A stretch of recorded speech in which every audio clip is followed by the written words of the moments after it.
Hello, welcome back to All For United WFC. FA Cup weekend is back, rolling around, and we've got another team to talk about, which I always enjoy, these FA Cups and Conti Cups and things like that, when we get a team that we're not used to playing on the regular, because it means we can get some new faces on, as you can see down the bottom there with Chris and George. I'll come to you both in a second. And obviously, Keris can offer us the United point of view as well. People who probably will recognise you by now. I think you've been on like 6 of the last 7 shows on here as well, so great to have you back as well.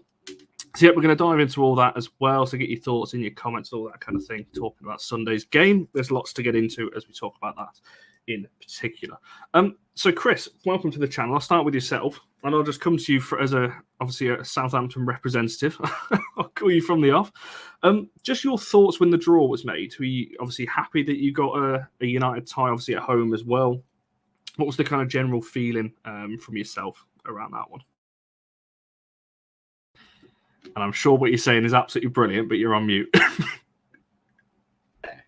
Try that. There you go. No, when the draw come out and it was yourselves, it's a good draw. Let's go for it. Excitement, etc. To see some of the bigger team players and whatever Lionesses, etc. coming down as what we thought was going to be St Mary's. But at the same point, secretly, we was also hoping that we was going to get another tier 2 / tier 3 side to hopefully get us through, but that wasn't the case. We're going to come back to the St Mary's point in just a second, because that is definitely something that is worth bringing up, because we all thought we were actually live talking about it. Keris, were you on that show when we were reacting to the draw? It must have been yourself, because it was after the Newcastle game. Yeah, it was. I think we did all assume it was going to be played at St Mary's, didn't we? So yeah, interesting call from the club. Exactly. So, we're going to come back to that one in just a second. But, George, for yourself, what was your thoughts when you saw the draw come out? There's obviously some interest. I think most of the draws, speak for themselves in terms of which way you can probably predict the result. I was looking down them earlier. You could probably predict most of the results. Obviously, Arsenal City being a big one on Sunday as well. But what was your thoughts looking at it from a Southampton point of view, obviously getting a home draw against United? Well, as Chris sort of said there, there's 2 ways of looking at it, isn't it? That you can either get a side doing the same division as you or lower than you, and you're closer to the final, although I don't think reaching the FA Cup final is even on Southampton's priority list this season. But to get United, for us as a local paper, is a really interesting game to be able to go and cover. So getting United, especially at home, that's the biggest draw, because although United aren't maybe the biggest team in women's football sense, in terms of Manchester United as a club, that's where the interest comes from, doesn't it? So for us as a local paper, it's a perfect game for us to go down and cover. And obviously, Keris, looking at it from a United point of view, as I just said there, we were on the show, literally live reacting to it as the draw was made. Thinking about it now, a few days away from the game, do you think this is probably a good game for us at probably about the right time? Obviously, we know we've had an iffy season. We've just started to get a couple of wins together. Do you think this is probably about the right time to be playing Southampton, or are you a little bit worried going into it? I'm not worried, to be honest. When we did the draw, the main thing I was just glad we didn't draw Chelsea, so we got down to the last 4 balls, and I was sat there going.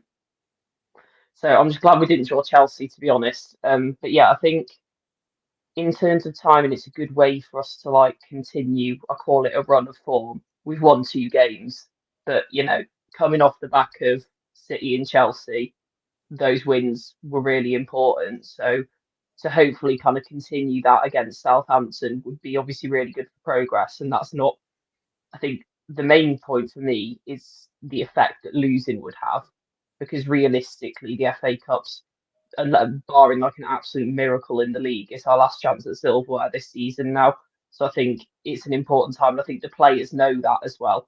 So hopefully that'll kind of get them up for the game, and hopefully we won't sort of underestimate Southampton as we have done with say Durham in the past or something. Yeah, I was on another channel talking about this the other day. If you haven't already, go and watch Miriam's channel. She Scores Bangers YouTube channel. I did a show with her, recorded it the other day, and that went out this afternoon. And I said exactly that. If we don't win on Sunday, we are in big trouble. Well, that's essentially our season finished, because there's nothing real. Obviously, we've still got top 3 to fight for, but then obviously, yeah, it puts a massive dent in kind of the rest of the season then. So we'll come to score predictions at the end, and let's see how confident we are when we get back round to that one. So we've just mentioned it there, obviously, the game not being at St Mary's. As we just said, obviously, when the draw was made, we all just assumed St Mary's United are going to get 2-3K allocation.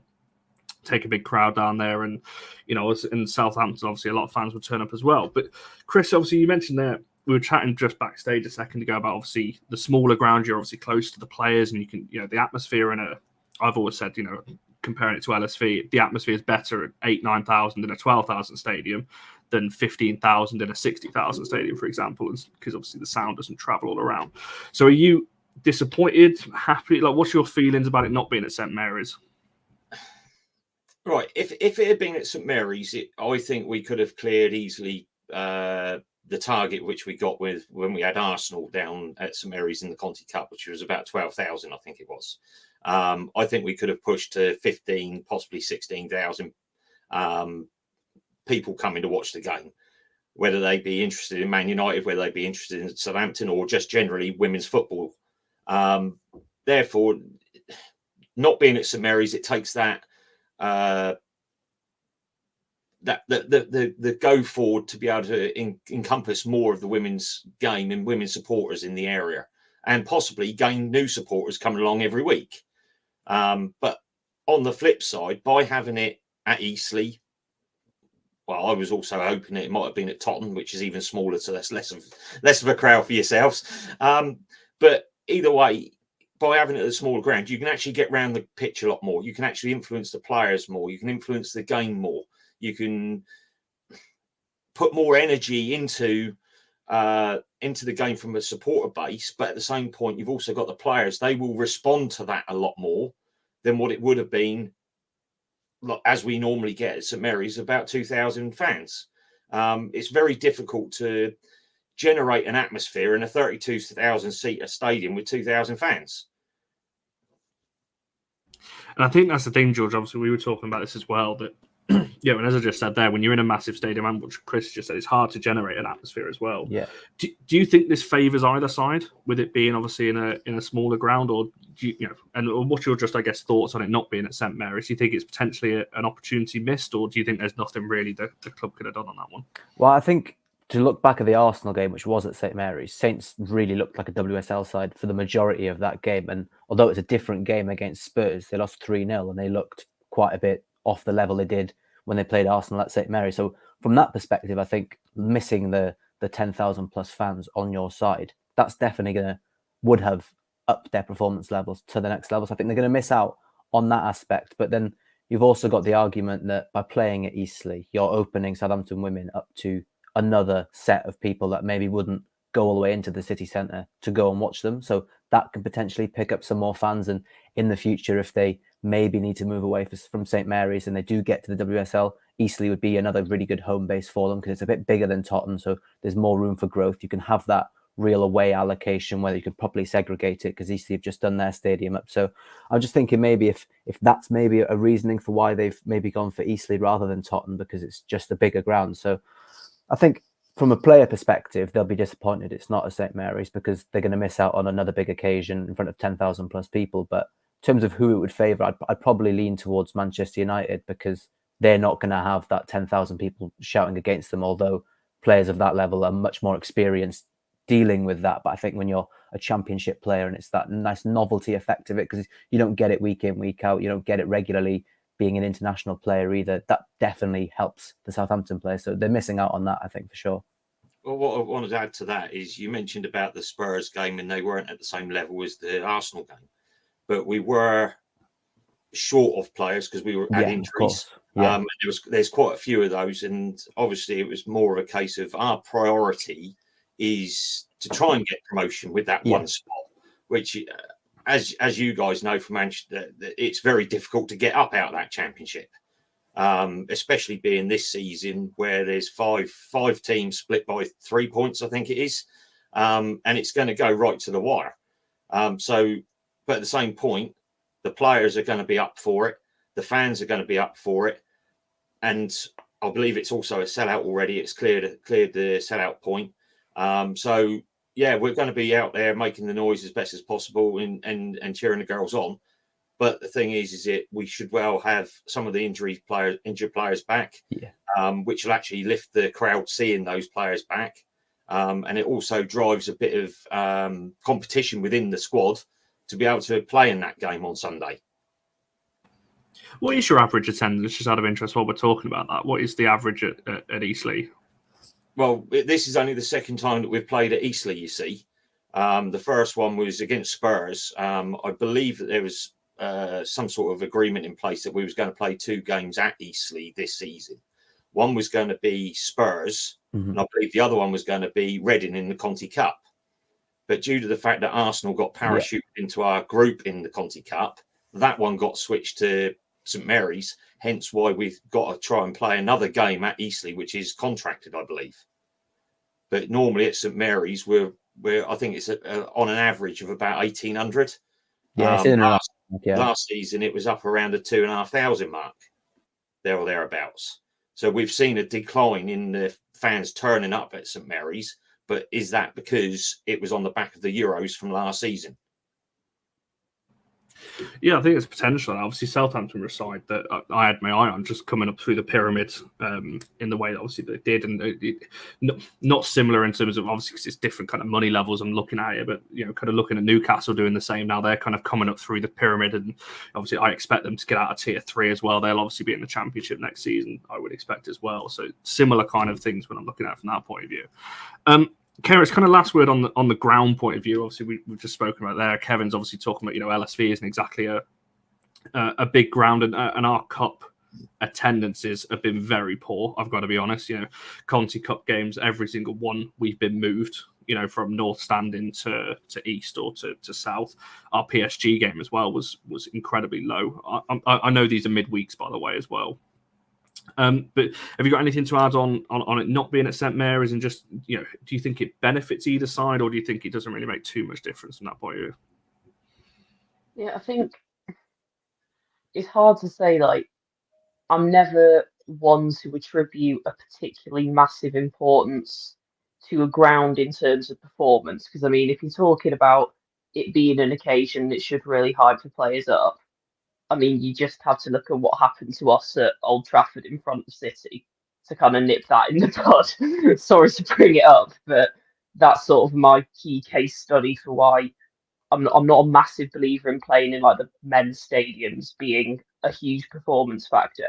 But I do think, I mean, I wonder what you guys think, to be fair, about switching between stadiums. Do you feel St Mary's is that do you feel like it's a home ground? Because I think that's the thing that we have when we move to Old Trafford.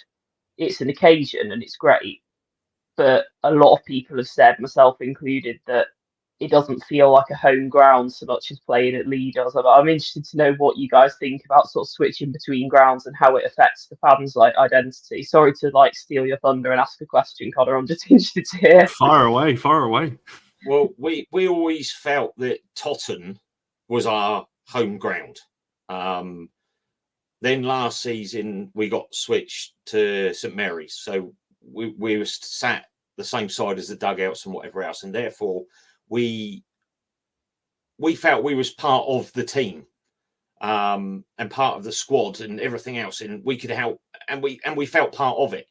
This season they switched us across to the Kingsland stand, which is directly opposite the dugout, so we feel a lot more remote, a lot more away from it, and it feels like it's more a cleansing of the game and the stadium, because we feel like we can't help the team or influence as much. So going to Eastleigh for this, obviously it's the second one. If we're going to carry on using Eastleigh, because as it stands, so St Mary's is our home ground. But if you look back over the season and a half that we've had, we've lost more games at home than what we have away from home. So by playing at Eastleigh, we're seeing it sort of as it's an away game. So is it going to benefit us more? We don't know the ground as well, because it's only the second time. So, and the fans are going to possibly feel like it's more of an away game. So therefore they might be up for it a lot more. So if we start using Eastleigh more, which could be a possibility,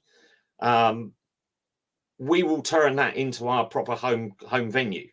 But then if we move back to St Mary's again, and I think this is wholly dependent on whether we go up or don't go up or stay where we are or whatever else, But if we do end up at Eastleigh or back at Tottenham, we will turn that back into our home ground, one way or the other. We've tried to do it with St Mary's. It's getting there slowly, but I think it would take another 3 or 4 years before we could actually turn that properly into a home ground. No, it's an interesting question that you raise, obviously, with United at the moment. Obviously, there's all the talk of Old Trafford potentially being either renovated or a whole new ground completely. And obviously, my question, obviously, in regards to the women's team is what does that, obviously, I would like a City-esque campus, in my opinion, when it comes to United. So, because I agree with you, Keris, I quite like LSV. I know it's a pain to get to for some people. I've had to adjust my leaving times to make sure I can park these days. But yeah, I like LSV, and I think it's when you've got that consistent home ground, I think it helps because our Old Trafford performances have been good for the most part. But obviously, you see the City game, and even the first one with fans against Everton when we won 3-1. There was dodgy moments in that as well. So. No, I definitely agree. I think like having that kind of home ground identity really helps.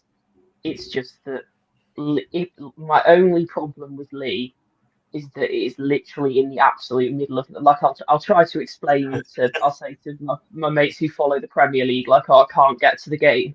They're like, why don't you get the train? I'm like, right, because it's not a train. It's a train and another train and then 3 buses. Or it's a train to my parents' house. They can drive me 45 minutes. Like it's not the same. So I as much as I'm like loath to kind of admire City's setup, I'd like to see kind of what they have as well, where they've got the Academy Stadium like right there. I think that would be great. But who knows? Indeed, we've thought about Eastleigh, and it's a lot of fans are trying to find weird and wonderful ways to try and get out to Eastleigh because it's not easy to get at. The buses are very infrequent. The parking around Eastleigh Football Club is very well. It's not there really. They've got enough parking at the ground, but there's a lot of other football and sports facilities in the area. And obviously, being a Sunday, you've got Sunday League football, you've got the kids' football, you've got all that sort of thing happening on all the other pitches around the area. I think it's roughly the area of where Southampton Football Club's original planned new stadium was going to be back in the early 90s. They were talking about out that way. But that was always going to be a nightmare for parking, etc. That's where we like Tottenham more, but the problem is it hasn't got the capacity. No, certainly an interesting conversation. We have this obviously conversation, especially when it comes to Lee and Jade. I'm obviously it's always some of the other grounds that we were looking at as well before Lee was even worse. So I'm kind of glad that we didn't move to some of those other ones. And yeah, you live 20 minutes away and you still arrive after me, and I'm nearly 2.5 hours down the M6. So that's shame on you on that one. Right, let's move back to the game itself then. And George, I'll come over to you on this one. In terms of Southampton's season so far, if you could summarise it, like I said, we've mentioned a few games there, obviously with Spurs and the Arsenal games. We've already spoken, like you just said there, about the Championship. As you said, obviously it's 4 points now separating the top 5. Birmingham with a game in hand, Palace with a game in hand. It's ridiculously tight. So how would you assess Southampton's season so far in terms of what they've achieved, not achieved, and are they about where you expect them to be at this point of the season? I think the best way to describe the season is stop-start. It feels like they win a couple of games, then they lose, and they win a couple of games, and then they lose. They just can't get that momentum going. And I know the Championship this season's super competitive, and it feels like there's loads of teams who could go up. And the question has to be there if maybe there needs to be a change in that league to make more teams have that chance for promotion. But some of the teams they've lost against are just like losing to Birmingham when Birmingham were in really bad form, like going to Durham and losing there. Like you look at those ones as the ones that you wouldn't want to lose. When you're losing to Crystal Palace, you kind of can see why that may happen because they're up there as well. So I think there's definitely a frustration from Southampton that they haven't been able to be consistent enough, because ultimately they could be, with a couple more wins, they might be the team who's ahead in the Championship. And I think they've lost, I think it's 6 games this season. No team's ever gone up from the Championship having lost that many games, but then they don't tend to draw games either. So I suppose you could look at it in 2 ways. You may want to win one game and lose one, then draw 2 in a row. I don't know what you think about that, Chris, in terms of not losing or getting 3 points and losing a game. It's one of those weird ones, isn't it? Because you never want to see the team lose, but you'd rather more points at the end of the day. It's absolutely driven us as fans nuts.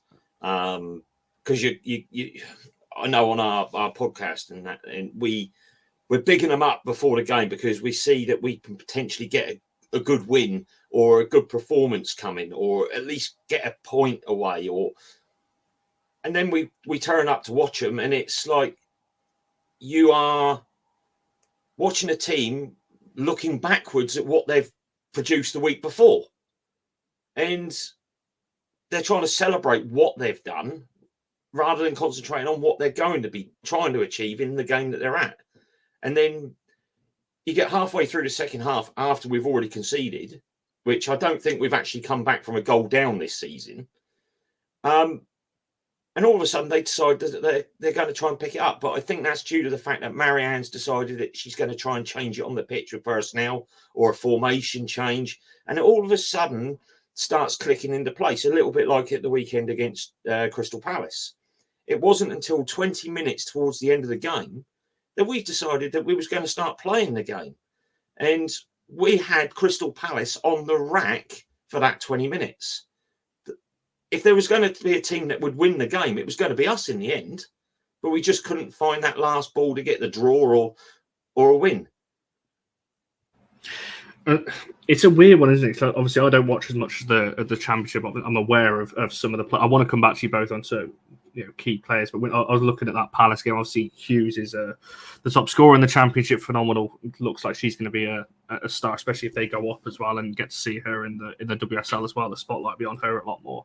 So I want to come back to you both in terms of, I guess, key players from a Southampton point of view. Kara, so I've put it in the title. In terms of lots of rotation or keeping the same winning formula. The reason why I asked that question, there was obviously a lot of chat in the comments a bit earlier on, talking about various different players, about Evans and Riviere and Mannion. I want to come back to Mannion as a separate point. What would you, I guess it's a two-part question because this is Marc Skinner we're talking about. What do you expect him to do this Sunday? And what do you want him to do from a lineup point of view? Because we've not had, as I said the other day, we've literally only had in the WSL 2 back-to-back wins. Like, it's only happened twice this season. One of them is the last 2 games that we've just won. So we've not had a consistent run of winning games.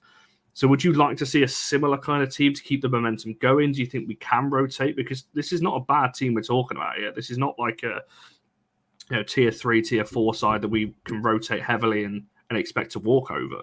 So do you think there's a balance to be had, or would you like to see loads of changes? What do you think is going to happen on Sunday?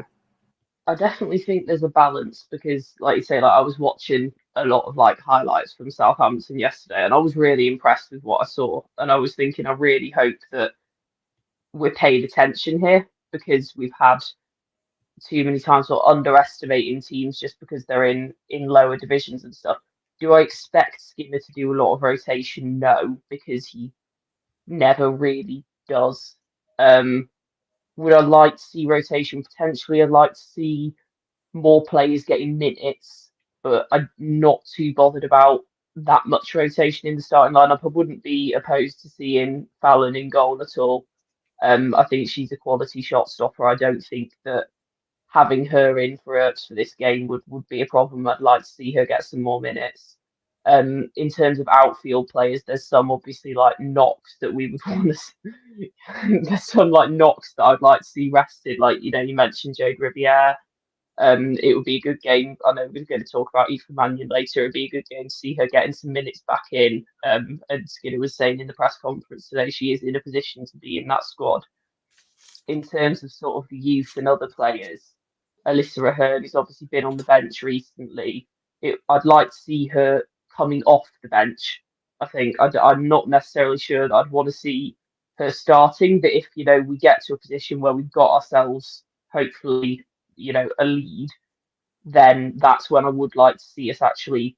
I think my frustration with us a lot of the time has been very slow to make changes, and I think we have times where we could get 60 minutes and start resting some of our normal WSL starters and bringing some young legs on.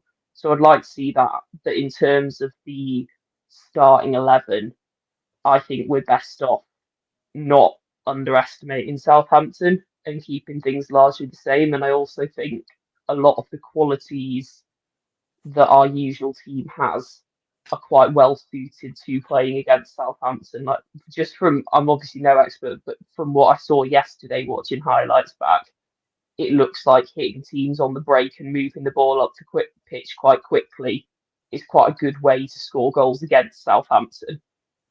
Which is something that I would say we're pretty good at with the likes of Jason Nelson and that sort of thing. I think they'll be two really important players, so I'm hoping that we keep our starting lineup pretty much similar. But I would like to see some rotation maybe later on in the game if we've got the kind of scope and the wiggle room for it. Yeah, it's going to be. I really don't know which way he's going to go. I said on another show that Skinner essentially is fighting for a contract. You know, he knows that the pressure's on him. He needs to have a strong second half of the season if he's going to get a contract at the end of this. So I don't think he's going to rotate hard, like next to none, but hardly, because I just think he can't take the risk of it going wrong and it backfiring. I think Sport is what the team that Sport has just put up there. I think that's probably the closest team I can see him putting out. I think he'll go in Mary again, even though I don't think he should. I think it should be Fallon. But I think that team on screen is probably what we're going to see, which is ridiculously strong when you look at it like that. And I've just started a couple of the comments I wanted to come back to. Mia's mentioned, obviously, her. This is, for her, we've recalled her from loan. If you're going to have a game where she plays, it's this one. As Mia follows on to say, called her back for a reason. Why else would we call her back if you're not going to play her in a game like this? Because we're not going to get, on paper, an easier game for the rest of this season. Following on, obviously, with Kevin's point, talking about some of the youngsters, obviously Skinner has addressed this in a couple of his press conferences now, obviously talking about the dual registration. If he plays them in certain, not all of them, but if he plays certain, some of the youngsters in this game, they then can't play for their club that they're technically on loan at. So it kind of halts. There's no point in that dual registration because it's just a waste. So I'll be intrigued to see if he does. I think Lucy and Phoebe Chadwick are probably the closest, I think, on that one. I'd like to see either of them, but who knows? I think I heard in the press conference today he was specifically asked about Lucy, and he was saying she was unlikely because of the dual registration issue, which obviously is frustrating because we want to see the young players getting minutes. I think that's where we sort of need to consider what we're doing with a lot of this recalling people from loan and sending people on dual registration and what have you. When we end up just they don't get any minutes anywhere, it feels like a lose-lose situation at the moment. Yeah, that's a fair point. And I've not seen the press conference today, but I really hope he didn't say that. Because someone's going to have to find me that quote, because I really hope he didn't. Because it's just the same. Let me look, because I was on the press conference, so I have a transcript of it. I mean, it's just the same. He says that for every play, which I get. Like, no, I'm not going to comment because I'll just get myself in trouble again. While you're finding that, let me just go back to some of these other ones. Shame on me, I like a lion. I mean, you get an extra lion because you live 20 minutes away from the ground. So don't be giving me that one. Ema obviously talking about, it takes a while to get out of the car park. That's the one disadvantage to LSV. Anyone who goes, you never leave on full time. You've got to wait at least an hour and a half to get out of that car park, otherwise you'll be queuing for hours. Obviously talking about the things there, lad at centre back, Mayor at right back. Lad at centre back's a shout. We see it for Wales. I wouldn't be totally against it if we're out of centre backs. And just very quickly on that question, I actually don't know is the answer. I think we'll be missing Jace though for Arsenal. I think it really depends on Brazil. So Jade's a different case though on that one. I feel like you found it. We've got, I found in the press conference, there's Alyssa's come back in from Everton, so she's still getting used to how we play again. So, we just need to adapt. I can't remember who it was in the comments on literally my first stream with you guys. It was about, like, how would Marc Skinner make a hot chocolate? It's like he wouldn't boil the kettle yet because he's waiting for it to adapt to the environment kind of thing. I was like, it's fair enough.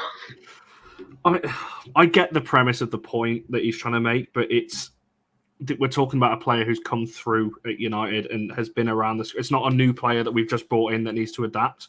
This is, I get she's still young, but he just says it about everybody. Like, talking about a World Cup winner as well coming in. Oh, she needs to learn the game more. Said it about Lisa and then plays her for 3 consecutive games. I just don't get it. But back to the point, I would like to see Ahern get some minutes because she is a quality footballer, and hopefully we get to see her a bit more as well. I guess, Chris, from coming back to kind of who should we be looking out for then from a Southampton point of view? Who should United be worried about if anyone? Obviously, we put one of them on the thumbnail, so I'll let you talk about her for a little bit if you want as well. But who should United be fearing, I guess, if anybody on there? I wouldn't necessarily say fearing, but we've got a number of very good upcoming players through the ranks. I'm not bigging up our chances. But so therefore, if it comes off, we'll be over the moon with it. But obviously, we've got Kayla in goal, who's youth England international for a goalkeeper. So she's a very good quality shot stopper. She controls her area very well. The defence know where she's going to be at all times. But then you move into the defence itself, and we've got a pretty strong defence there. You've got Gemma Purfield over on the left-hand side. She motors up and down that left wing like she's got a train as a heart. She don't stop. But then we've got equally across the other side, you've got Millie Mott as well as Megan Collette there as well. And if we've got her back from injury, You've also got our other right back. I can't remember her name now. It's just escaped me. Ella Morris, is that who you're talking about? Morris. Thank you, George. Yeah, I think she might be a little bit away from coming back from injury. I spoke to Marianne a couple of weeks ago, and she was a bit aloof about how long she might be out for. But she says they're definitely missing her. I think she's definitely a good person to name. Yeah, because she would be absolutely ripping your right hand side apart there because she can cut in onto her left. She drifts into the middle. But then again, Megan Collette does exactly the same, and so does Millie Mott. But then at the back, you could have a choice between Paige Peake, who we picked up from Ipswich a couple of last season. You've got Rosie Parnell there, our captain, and you've also got Laura Rafferty there. You've got some decent players across the back 4/5. Midfield, I've got to call out Chloe Peplow there. She did come back for the Spurs game briefly. Are we saving her for this game? Don't know, because we haven't seen her in the last 2, have we? But Chloe's there. She really does control the midfield there. But then going up front, you've got a hell of a duo there with Wilco and Sophia Farrer up front. They seem, between the two of them, they seem to be scoring goals for fun and creating for each other. Sophia sneaks in at the back to nod one home, and then all of a sudden Wilco turns up in the middle after Sophia's supplied her. So you've really got to be on your toes watching where our players are coming from, because they interchange across the pitch very, very well. Certainly, once just before quickly you jump into it, it's Mott, M-O-T-T, not M-O-P. Dave on that one. George, you got anything to add on that one in terms of who to keep an eye on, and who can cause United problems in this game on Sunday? Well, just to go back, you're speaking about Manchester United maybe having a bit of rotation. I'd be interested to see if Southampton go with a strong team, because when I spoke to Marianne after the Crystal Palace defeat, asked her about coming up against United, and she kind of alluded to the fact that their focus is primarily on playing Birmingham in the league because they want to get promoted first and foremost. That is the primary aim this season. And from speaking to Lucia Kendall and Paige Peake as well, they've described the game as a free hit. So it's maybe more of a chance for them to test themselves against United and maybe a couple other players to learn about playing against a top side. But in terms of players, I think Chris has named most of the best ones there. But I think Lucia Kendall's another one. She's wearing the armband at the minute with Rosie Parnell out injured, another England youth international. She's come through Southampton from basically when the club was reborn. She could have played cricket as well, but she chose football. She's a really, really talented player. I think she's someone who is going to eventually be in the Women's Super League, whether that's with Southampton or not. It'd be interesting to see if someone ends up picking her up. But I think she's definitely one United fans have to keep an eye out for. She's got a really good strike from the edge of the box. She tends to score a couple of goals like that. She's a top player. I was trying to keep her secret, George. I know, I've let it out now, haven't I? Hopefully there's no scouts watching. It's a young team. Whenever I've gone down the Southampton squad, there's a lot of youngsters in there. The ones that you named there, obviously, with Kent. Isn't she like 19? Is she 19, yeah. 20? I know she's around that kind of age. So yeah. Ella Morris is only 21. Kayla's 21 herself. Yeah, I think. 21, 22. Page Billy Bott is 19. You've got Megan Collette. She's just turned 18. So yeah, we are a young squad, but you've also looked down through the squad itself, and I'd say half of them have been effectively homegrown, have come up through the ranks, etc. And we've also got a few others that are coming through as well. But they've also been with the club, like Lucia, Ella Morris, Millie Mott. They've been with the club since we were formed in 2017. I remember seeing them I was sat in the stand cheering them on, and the players actually turned around to me and my father and said, "Who are you here to support?" And we said, "Well, Southampton Football Club." No, what we mean is, what player are you here to support? They were thinking that we was a parent or a guardian or something like that. We said, no, we're supporting all of you. And they were nudging each other. Hey, we got supporters, because we were brand new. It was naivety at the time. And that's why we love the club so much, because they are part of the fan base as well as there are our players on the pitch. It's interesting. So I remember going to it's really off topic, but going to, at the time, Tier 5 Stourbridge, going to watch them, and I remember literally that same reaction. Turn up, it's like, "Oh, are you like a family member or something?" It's like, "No, we're fans. Like, come to support the team." And it's like, "Hang on, what? Like, what's going on here?" So I'll certainly get that feeling. I think he's at the boxing tonight, if you're asking where he is. I'm sure he's taking his nephew to some box. I'm sure that's what the message was. I've completely misread it. But yeah, sorry, you got to just deal with just me today. Barry'd be all over these puns as well, by the way. There was some horrendous ones on Monday, though. But he's back. He's back on Monday. So you get to look forward to some of those.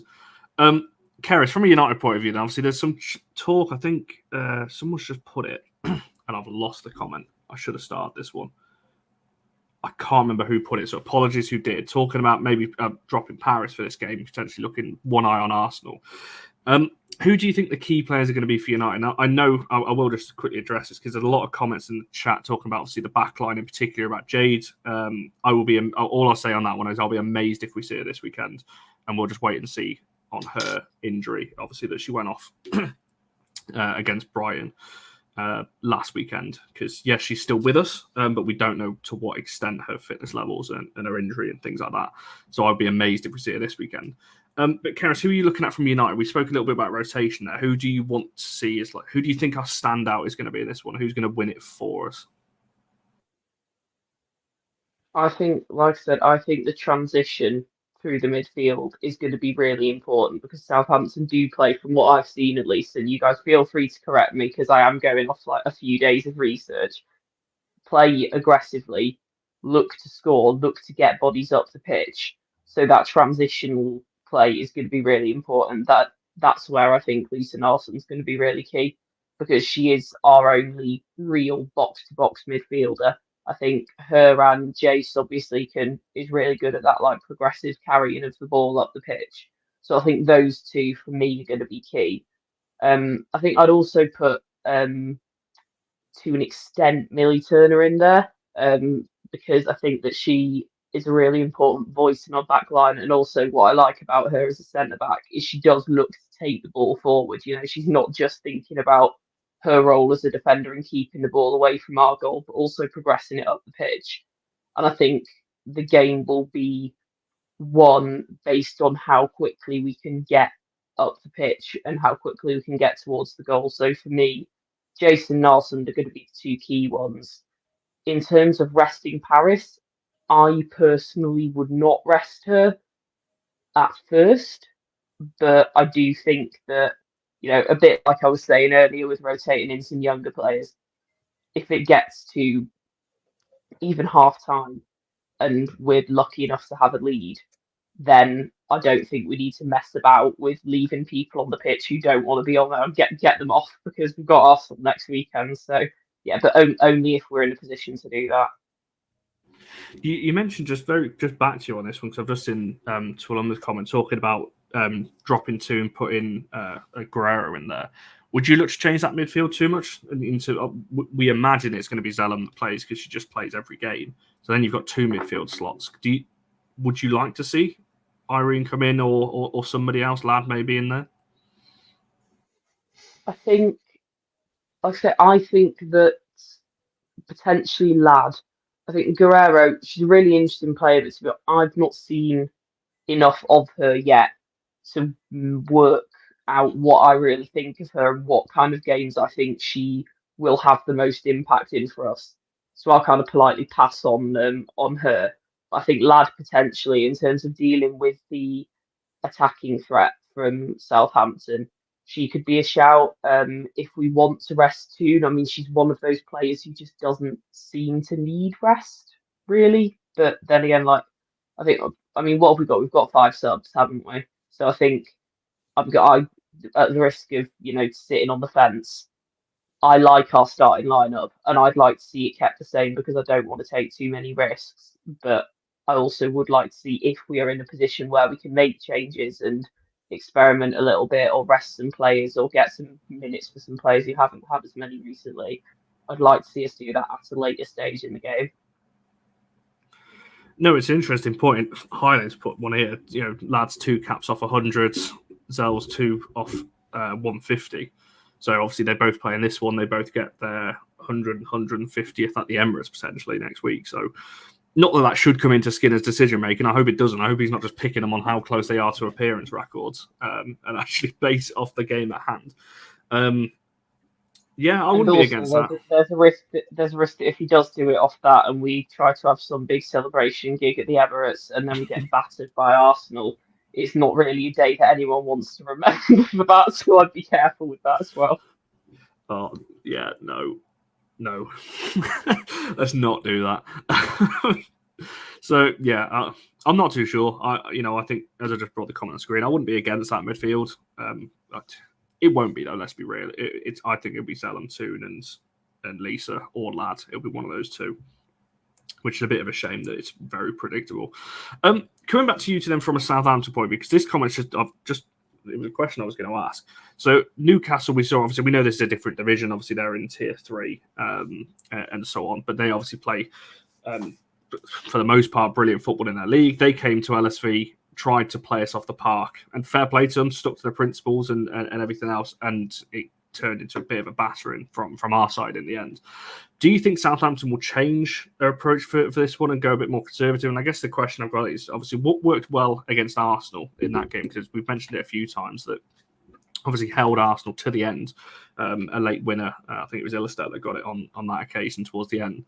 So what worked well in that game? And do you think Southampton will change any kind of approach in this one? I'll let you take that one, George, first.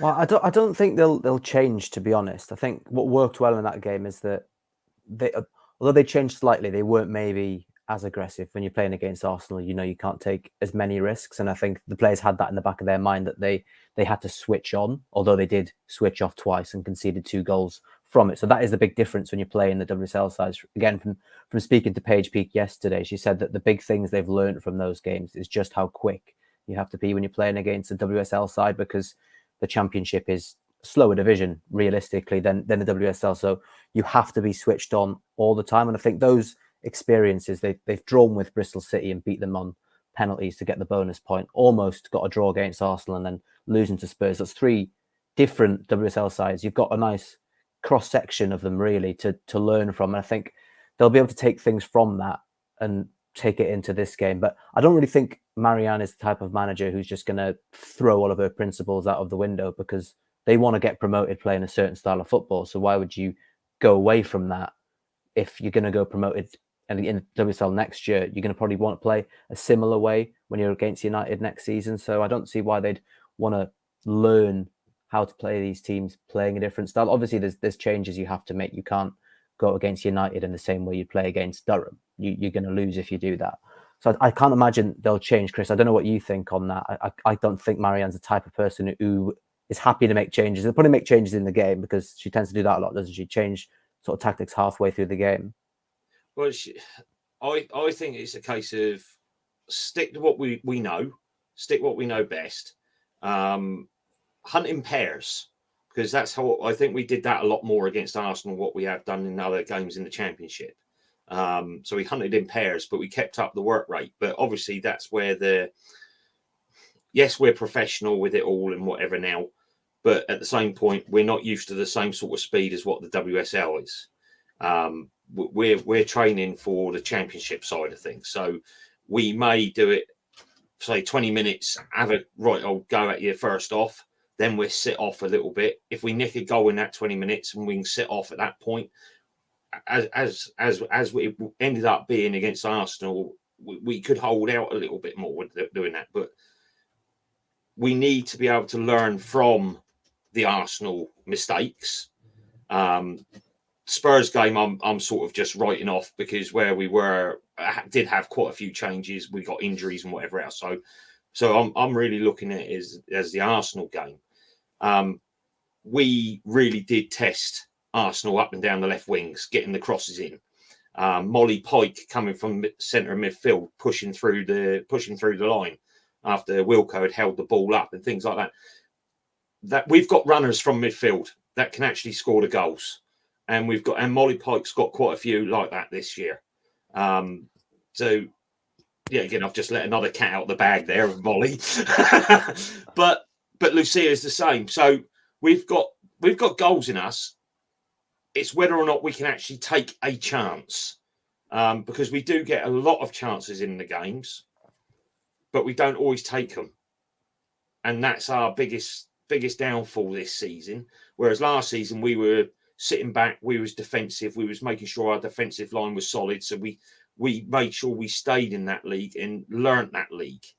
Because you can only keep going up divisions year after year after year until you hit a certain point. And then you've got to start learning how to play the football of that league. And that's what we've been doing for the last season and a half. We're still learning the Championship. Me personally, I still think that we're one season short of going up to the WSL. I think it's next year that we're pushed for it. This season, I think, unfortunately, we're just falling a little bit short. If we did go up, I think the club would have to invest a lot more money into the playing side, and we would lose a lot of the players going back down, and they would disappear off to Championship teams and things like that. We would be having a rebuild coming next season. Whereas if we can stay another year and that we keep our players for this year, we'll be even stronger moving up into the WSL the year after. Yeah, no, I think it's a fair way of looking at it. I know from, again, just bringing it back to a team that's semi-local to me in Stourbridge, watching them, they flew from one of the only sides alongside Southampton, funnily enough, that have done 3 on the bounce in terms of promotions. They went from 6 to 3. And they got to 3. They're in 3 this season. And it's been very much a calm it down, learn the league, rebuild the squad and kind of just try and cement in that league and then go for it, promotions, obviously. And they're in with Newcastle, who are spending money like confetti at the moment in that tier. So it's always going to be tough against them. And there's many in that tier that aren't happy. Yes, but to be fair, Newcastle losing a few weeks ago, Burnley closing the gap. Wolves are not out of it. Oh, I think they are probably now, but Burnley are in there. They could. Burnley. I think Forest are kicking around there somewhere. Forest is the other side. Yeah, we played Forest pre-season and beat them during pre-season, and they are a quality team. Indeed, I love watching the Championship in Tier 3 at the moment because there's so much going on. It's certainly a better title race and things like that we're seeing in the top leagues around Europe, that's for sure. It's a lot closer. We've got the same in the Southern Premier as well for the National League with Portsmouth, Ipswich, Oxford, #. It's anyone's race in that league as well. Certainly, I might have to get you both back on our All for Women's Football channel to talk about just those tiers. I think on that one, I feel like that'd be an exciting conversation. Right, I've got a question I've literally just thought up while you've been talking. This was not on my list, and Keris, you've got the worst of this one because I've got two different questions. But oh god, you're going to hate this. Right, Keris, you've got a choice. United can either win the FA Cup and finish 4th, or finish in the top 3 and not win the FA Cup? Which one are you taking? I realise this is a lose-lose question. Horrible question. Do you know, I'd actually... That's really difficult. My instinct was actually FA Cup, but because I think that would give us, it would give us some more. One, it would help us hang on to players. Two, it would help us sign players to actually win something over the summer, and then we could go into next season with a much stronger kind of outlook, challenge for the title again, and qualify for Champions League next season. But also, like, you know, it was really gutting to see that Champions League campaign end so quickly the way it did, and I want another shot at it. But I'd rather take the FA Cup this season. It's interesting you say it, because Dave, that's not part of the question. You can't be cheating and taking both. There's a reason I asked it like that, and the reason is because, like you said, obviously this is essentially our last chance at a trophy this season out of the Conti Cup, and the league is getting further by the week. But a lot of United fans I speak to, it's very much they want to see us win. So we've not won something since the Championship. It was so close last season with the FA Cup final. I'm siding with you. Although I really want Champions League again, I would love to go back to Wembley, because that day as a whole was the best day I've ever had, and then the worst day because it was horrible coming home from Wembley, especially with how well I think we played in that game. I have never been more nervous for a game of football than I was on the way to that game. I've never been more excited and then gutted as when our goal got ruled out within the first 30 seconds. And I have never been as depressed as I was getting the train back up to Sheffield after it. It was a true roller coaster, that one. You're saying that one, Keris, but I also remember the men's League Cup 2017 against New York. That was a great day. And yes, I think your certain manager at the time said we won to the better team. Yes, we got battered in that game. It's 3-2 when it came back. And we had a goal allowed, which shouldn't have been. Yeah, even I remember that, and my memory for games more than about 2 seasons ago is like a sieve. But even I remember that one. That was awful. Yeah, just imagine what we were like coming down the motorway. Yes, so I agree. I think I'd rather take an FA Cup and than top 3. Obviously, I want both, but that wasn't part of the question. I asked that question for a reason. So I'm going to flip it from a Southampton point of view now. And obviously, I don't think you're going to go all the way and win it. So I'm going to phrase the question differently. Beat United and have a big upset, or get promoted. Which do you think obviously would be better for the fans or just for the club in general? For the club in general, I think it's a case of lose to United and get promoted. From the club's point of view. From the fans' point of view, I'm not going to say the fans' point of view. I'm going to say my point of view, because it is my point of view. I think it's a case of beat you, call it an upset, get through to the next round, and just miss out on promotion. But that's from my point of view. The rest of the fans I know are shouting, we're getting promoted. They're up for it. They're up for the fight. And I think they're also up for trying to beat you as well.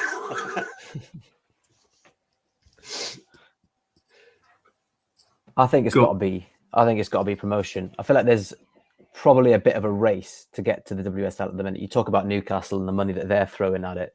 If they get into the Championship next year, they're probably going to have to do what Southampton have done and, like you say, learn the division and consolidate a little bit and then maybe go the next season. But I think the sooner you can get into the WSL, before the gap maybe becomes even bigger with the money that's available there and TV money, exposure and stuff like that, there's probably going to be a growing gap between the WSL and the Championship. And I think with Southampton's men team looking to get back into the Premier League, if they can get both teams promoted within the same season, that's only going to have that little trickle-down effect to the women's side as well. If you've got 2 teams potentially playing on TV, 2 teams in the top division, for the club in general, that's probably the best thing, I'd imagine. And I think when they do go back up to the Premier League, the women will probably get a little bit more investment because the team will just have more money in general. So if you can do that at the same time, that's probably going to be the best time to do it, because you're just going to be able to attract better players as well if the club in general is all pushing in a positive direction. But beating United, maybe get your name out there for a couple of weeks. But beyond that, I don't think that's something you can really sell to a player in the summer to try and bring them in. You can't say, oh, we beat United, come and sign for us. If Bristol City in the WSL are trying to sign them as well, you probably want to be in that division to get the level of player that they need. Well, I think also because we've got the new co coming in during the summer, we could see a lot of changes within the league structures, even at the end of next season, possibly with expansion of the WSL, the Championship, maybe including having playoffs put in. But there is a number of options still on the table. I hear a lot of different things coming through from FSA, etc., which we're members of, and it's a case of there's a lot of information out there, but nothing's set in stone. There's no true path yet. But at the same point, we need expansion of the leagues to make it more competitive, and therefore bringing in more fans. No, 100%. I think every fan agrees with you on that one. It's interesting what you said a second ago, George, about the gap potentially building is almost like a race to WSL. I can't name the club or the person, but I was speaking to a tier 3 side, and they basically said exactly that. They want to invest now before the money gets double, trebled in over the next decade, where it's too expensive then for those teams to invest and to move up. It's almost better to do it now while it's a little bit obviously cheaper. Put the money in, get up the leagues, obviously then sustain yourself in those leagues while it's a little bit cheaper before, because it's going that way. The more money coming into the game, I don't think it's going to reach obviously the men's level of money that we're seeing in it, but I certainly think it's going to get closer to that over the next kind of 10, 15, 20, 30 odd years with the money that's coming into it.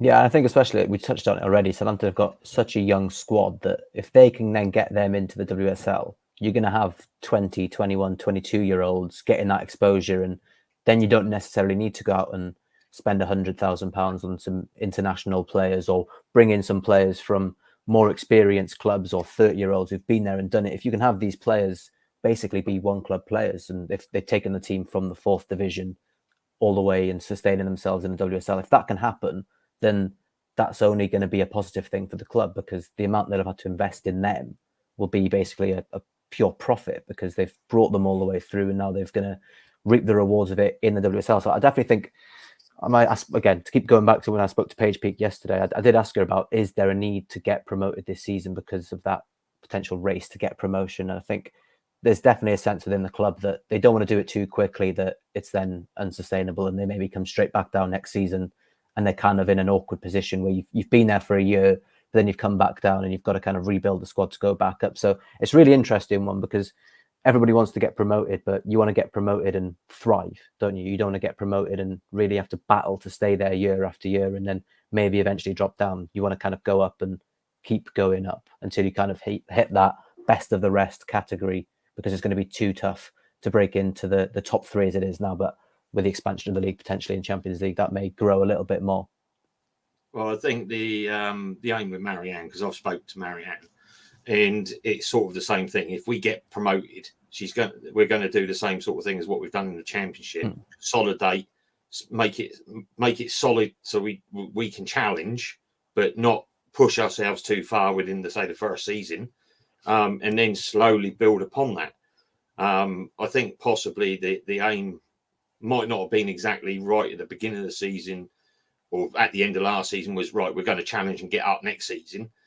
But with the men coming down, I think that was also then a little bit more of a push to say, right, we're going to have to try and push for even harder this year. Hence why we signed the likes of Chloe Peplow, Atlanta Primus, and a few others. So therefore we could actually push a bit harder. I think we could have been doing it exactly the same with the players that we had originally. But I think we've gained a couple of nice little upgrades on the players that we did have. No, certainly. Yes, I'd like that. It's never going to happen, is it? But Southampton up, Chelsea down. Let's get that petition going or something. Only that will help. I'm not sure one of my colleagues who supports Saints would happily agree with that, because she also follows Chelsea quite closely. No, we keep saying that we're going to draw them in the cup, and she don't like it. Oh God, I can't stand. No. I'll just stay away from London, mate. Any club outside of London, it's not too bad, obviously, aside from sea. My kind of final question to each of you then, before we get score predictions and wrap this one up. So obviously two completely different questions again. But Keris, I mentioned her earlier, Aoife Mannion looks like she's very close to return, and there's potential we see her this Sunday. I guess how big of a return is she going to be? And also with Arsenal on the cards again next weekend, do you expect her to get some minutes this Sunday? You know, of kind of easing her back in. I think someone made it in the chat at the point in the chat earlier. Marc Skinner has said she has played some under 21s games as well. So she has been back playing. We've mentioned obviously defensive injuries all season. You know, we're kind of struggling a little bit. So yeah, how big of a boost do you think she's going to be back in the team? And do you expect her to start, get minutes? What's your kind of thoughts on Sunday in regards to her? I would be very, very surprised if she's not in the squad, considering at the press conference today, Skinner was just asked a general question about injury news. He wasn't asked specifically about Mannion, and he made a point of specifically stating that she was in a position to be in the squad. So I'd be very, very surprised if she's not in the squad. Or that just seems a really weird rod to create for his own back. I think is huge, especially in terms of like the defensive injuries that we've had. I think Aoife Mannion is such whenever she's one of those players that just never stops. She's not necessarily one of the biggest stars in the game. She's not one of the flashiest players, but she's sort of a bit like sort of say Hayley Loud or someone like that. She's one of our most solid and dependable players. I'm really excited to have her back. And obviously, it's her second ACL injury in 2 years. So for her to be coming back is incredible, because I think some people would pack it in at that point. And yeah, Sporty makes a good point. On the back of her having 2 ACLs in 2 years, we do need to be careful with her. But I would expect her probably not to start, but I would expect to see her maybe coming on at half time. I've said so many people that I want to see coming on partway through the game now that I'm gonna burn through all our subs. But yeah, I think it's massively positive to see her coming back, because the issues that we've had with injuries seem to be all in the defence. So to just have a little bit of breathing room and maybe have a defender on the bench would be lovely. I was going to say that's going to be something new, isn't it? Actually having a couple of defenders available. That's not Gemma Evans, because she's the only one that's been our kind of backup defender. And now obviously with Jade going off injured as well, we didn't have any. So Mannion is now that returning one. A kind of final question to you, Chris and George, and either one of you can take this first. I really don't mind. It's kind of, what's a successful season now? Obviously, we both mentioned promotion. Now that's obviously the big one. Obviously with one team going up, that's difficult. What is classed as a success from here on out? Obviously, is promotion the only way of measuring success? Is it kind of getting near there? Obviously, we potential drop off as well. What's classed as a success from this position? Obviously, currently 4th in the league. Obviously, we know how tight it is anyway. But what would you say how would you measure your success from here to the end of the season? Success from here to the end of the season is, for me, 1 is definitely promotion. 2 is putting a run of games together that we continually win, or at least get points from, instead of having the Jekyll and Hyde situation, which we've had most of the season. Beating you guys would be the icing on the cake, I think, getting through to the next round. But definitely promotion is the celebratory point there. If we get close, well, we got close. But anywhere in the top 3, I think, would be a win for Southampton Football Club. The promotion would be an absolutely bonus. It's difficult enough to get out of a league when there's only one team. We fought Ipswich all the way when we was getting out the Southern Premier, and then had to go through a playoff. That's hard. So this is just as hard. We've got the team there that can battle to do it. So yeah, I think we can. If we end up top 3, we've still had a successful season, but promotion is definitely the aim. Yeah, I think it's got to be a case of you can't miss out on promotion through your own faults, if that makes sense. You need to make sure that they're doing what they need to do every single week, and they're currently off the pace. So if they don't end up winning, but they've carried on a good run, they're not going to win every game from now until the end of the season. So I think the Championship works like that. But as long as you're not missing out from your own defeats, you're missing out because other teams have done better than you.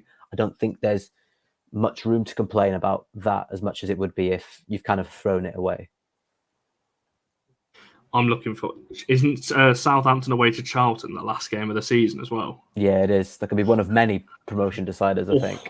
Yeah, well, we've got in the next two games, I think it is. We've got Birmingham, Sunderland, which are in and around there. Obviously, we have Palace as well.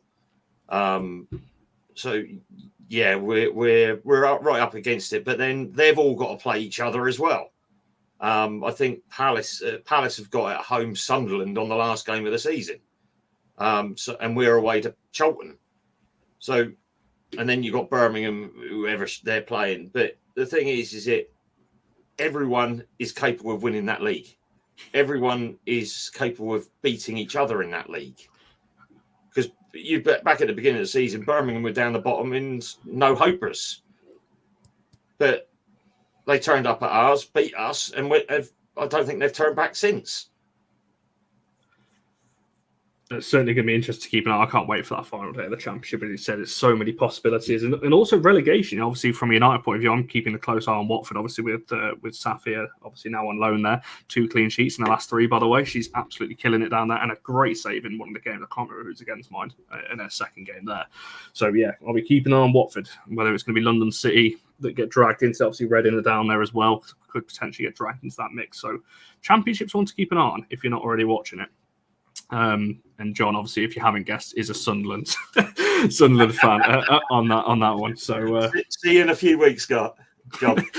So potentially, I can't wait. It's going to be great.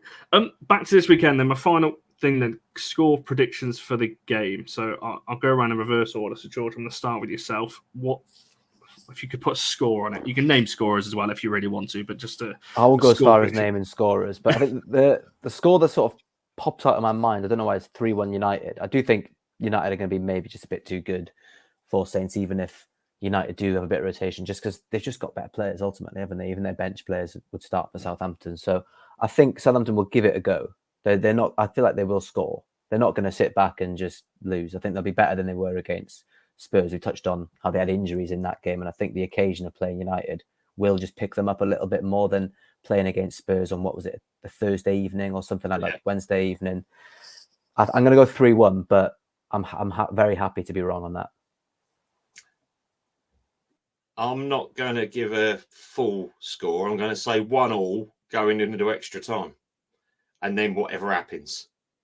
I was going to say, someone did ask in the chat, so it is extra time it goes to. I believe it goes extra time and then penalties in the FA Cup. Oh, we don't want that. I'll be happy to go to extra time. So, Vic, you've triggered my OCD here, because obviously with us being the away side, with us being the away side, that's a 6-0 Southampton win there. Like that's just my OCD with this with the score that way around. That needs to be 0-6 for me. As Sporty's got there that way around. Yeah, I mean, there's a lot of obviously United wins in the chat to be expected. Carries, what are you going for? Obviously, there's a couple of 3-0s in there, a 3-1, a 1-0. I would really like to see us keep a clean sheet, but I don't. I feel like we will probably have a slip at some point during the game. We just seem to like making it hard for ourselves. So I would probably echo the 3-1 as well. I'd say either 3-1 or 2-0. I don't think we'll absolutely run away with it or anything like that. And it depends massively on the lineup, but 3-1, I reckon. No, that's fair. I mean, John's going for a closer score, 2-1. Saints go. Yeah, I don't like. I mean, it's nice, but I don't like seeing full-on batterings. In the FA, I don't like seeing it just in general. But yeah, 2-1. She's named her scorers as well now. So Keats hat-trick. Keats doesn't get hat-trick, so she gets taken off, don't she? There is absolutely zero chance the weekend before an Arsenal game that she would be left on long enough to get a hat-trick. I'm really sorry to rain on your parade, but I would bet against that one. I'm not. maybe she's been watching the show and she'll score it in like 20 minutes on Sunday or something like that. But yeah, she knows she needs to get it in quick or she's going to get hooked off the pitch. I'd love to see Jace get a goal as well because I feel like she's been excellent in the last few games, and just a goal would just that. There's always that thing, isn't there, with her hanging over her that she's not scoring. So I'd like to see her just get a goal, and just not that it matters to me because I think she's just an exceptional player outside of her goals. But yeah, so I'll go. I was going to say 3-1. I'll back us to keep a clean sheet only because we did in the last game. So I'll go for 3-0 as well. And yeah, Paris, Jace. And I think what Vic just said there, Mallard's a good shout.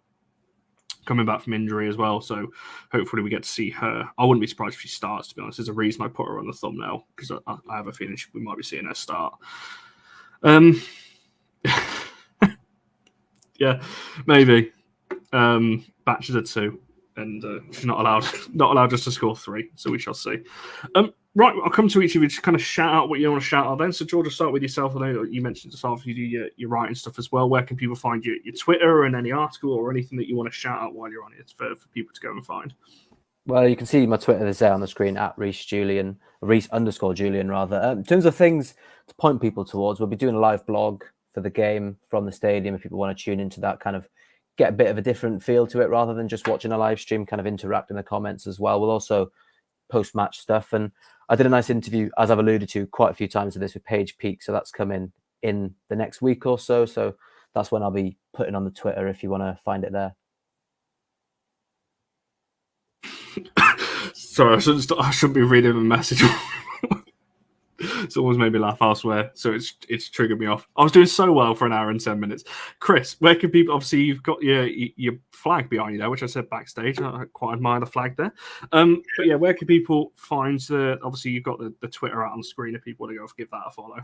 Yeah, you can follow the Southampton women fans at SFC Women Fans. We've been going for just 2 years for the supporters group. It's just been our 2-year anniversary the other day, so we're growing. We've got about 1,200 people through the supporters group and whatever, so we're doing well with that. So give us a follow on the SFC Women Fans. You can find us on Facebook and on Twitter as well. Yeah, definitely go and make sure you check that out. I'm sure it's all it's been great to have you both on to give obviously a Southampton insight into the game on that one. And Keris, while you're on here, if you just want to shout your podcast again and your blogs while you're here on that.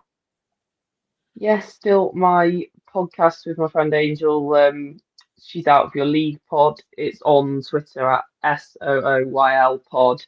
And we should be getting an episode up relatively soon now that we're finally done with exams. I've also started writing for From the Spot, which you can find on Twitter. Be covering United a lot there and other teams in the WSL and hopefully the Championship as well. So yeah, that's me.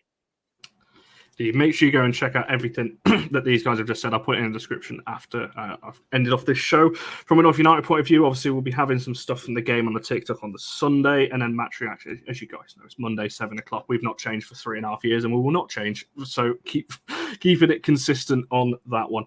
I did do a show, as I said earlier, on Miriam's channel. She Scores Bangers. Go and subscribe and watch that one if you haven't already. We spoke a little bit about the season a bit more, obviously looking ahead to Arsenal. As well on that one, so go and give that one a watch. Yeah, make sure you like the video, subscribe, and as I said earlier, checking out all these guys' stuff. Thank you everyone for giving it your Friday evening to come and chat the game on Sunday. We shall see you guys in the next one.